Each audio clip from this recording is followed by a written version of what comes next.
जी और आपके महान सम्राट अशोक जी, इनकी महापुरुषों की जयंती मनाने का जो कार्यक्रम चल रहा है, इसमें आपने हमसे कहा कि हम कुछ बोले।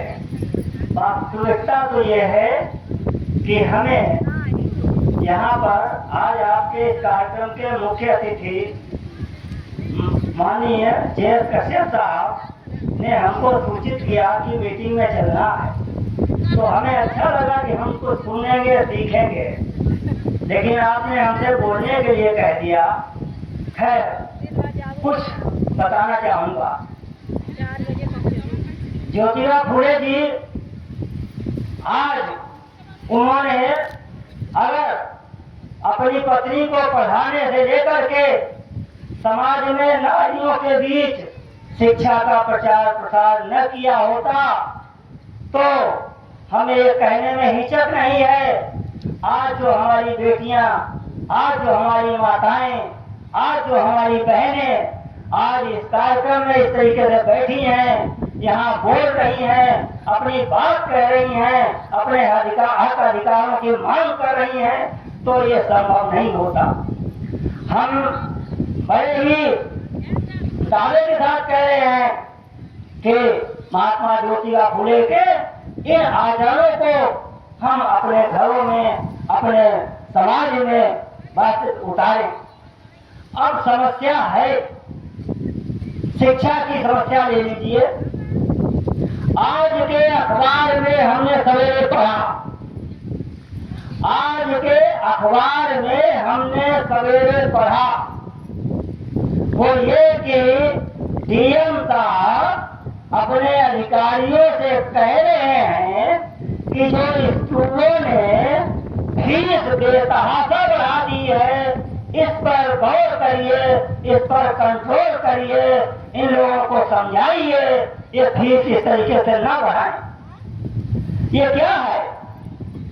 फीस, ये स्कूल शिक्षा व्यवस्था व्यापारिक रूप ले रही है, व्यावसायिक रूप ले रही है। पैसा दोगे तो पढ़ने को मिलेगा, नहीं पैसा दोगे तो नहीं पढ़ पाओगे। उस पर ये डीएम साहब कह रहे हैं अपने अधिकारियों से कि आंख बंद करके मत बैठो, ये निजी स्कूलों की मनमानी पर अंकुश लगाओ।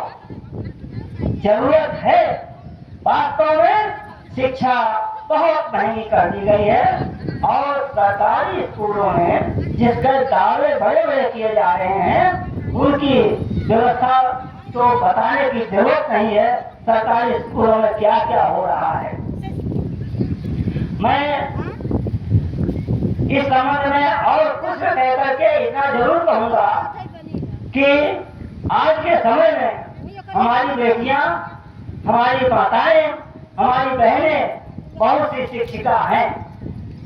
मैं उनसे निवेदन करूंगा कि वे उसी तरीके से काम करें जिस ढंग से महात्मा ज्योतिबा फुले की पत्नी ने, डॉक्टर अंबेडकर साहब की वाइफ ने और हमारे जितने महापुरुष है सम्राट अशोक ने, जैसे अपने अपने उनकी पत्नियों ने, उनकी बेटियों ने, सम्राट अशोक की बेटी ने देखिए कितना त्याग किया, तो उसी तरीके से वे काम करें।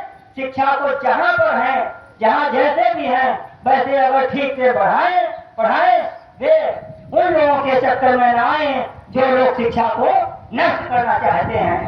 वे उन लोगों की बात न माने, अपने बच्चों को, अपने जो भी लोग जहाँ भी हैं, उनको पढ़ाने का काम करें, तो मैं समझता हूँ कुछ न कुछ तो व्यवस्था का हल होगा ही। रही बात स्वास्थ्य की, स्वास्थ्य का भी हाल रोज हम पढ़ते हैं कि सारण जो आपका मेडिकल कॉलेज है, वहाँ क्या क्या होता है। रोज तीमारदारों की मारपीट होती है, रोज जो है तीमारदारों के साथ, मरीजों के साथ बदसलूकी होती है। ये सब नहीं होना चाहिए, इसके लिए भी संगठित होने की आवश्यकता है। मैं समझ रहा हूँ ये जो संवैधानिक मोर्चा है, आप लोग जो इकट्ठा हुए हैं, इकट्ठे होकर के इसमें भी अगर लड़ाई लड़ेंगे तो निश्चित रूप से सफलता मिलेगी। शिक्षा, स्वास्थ्य और हक अधिकार तो हमें कानून ने दे दिए हैं। जहाँ तक जमीन की बात है, जमींदारी उन्मूलन एक्ट इसी पर्पज से बनाया गया था कि जो जमींदारों के बीच जमीन है वो आम आदमी के पास आ जाए, लेकिन आज उल्टा हो रहा है। आज वो विभिन्न बहाने बना करके वो जमीनें वापस ली जा रही हैं। हमें इस पर सजग रहना चाहिए और जो लोग ऐसा कर रहे हैं उन लोगों से हमें बदला लेने का जब मौका आए, हमारे पास जब वोट देने की बात आए, तो हम उनसे कहें कि हमें जमीन दी नहीं गई तो हमारी जमीनें ली क्यों जा रही है, हम उन लोगों को वोट नहीं देंगे। हम ऐसे लोग सजग होना चाहिए और अपनी बात रखने का मौका मिलना चाहिए, ताकि हम आगे किसी दूसरे व्यक्ति को हम अपना मालिक बनाए। जैसा कि अभी लोगों ने कहा हमने वोट दे दिया, वो हमारी बात नहीं सुन रहे हैं, तो हम ऐसे लोगों को, उन लोगों को कि हम अपनी वोट नहीं देंगे। और जो लोग हमारी बात नहीं सुन रहे हैं, हमारी जमीनें छीन रहे हैं, हमारी शिक्षा व्यवस्था में हमारी कोई मदद नहीं कर रहे हैं, इतनी महंगी शिक्षा व्यवस्था कर रहे हैं कि हमारे बच्चे पढ़ न पाए, तो ऐसे लोगों को हम नहीं वोट देंगे, ऐसा संकल्प लें। जब तक आप संकल्प ऐसा नहीं लेंगे, एकजुट होकर के ऐसा काम नहीं करेंगे, तब तक ये लोग आपको कोई हक अधिकार देने वाले नहीं हैं।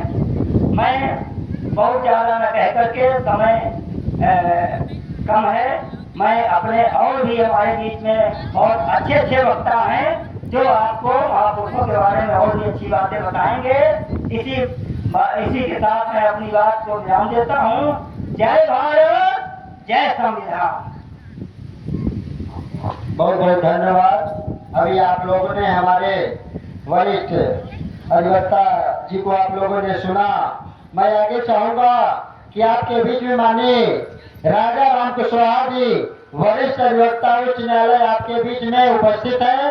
मैं आपसे भी चाहूंगा कि आए और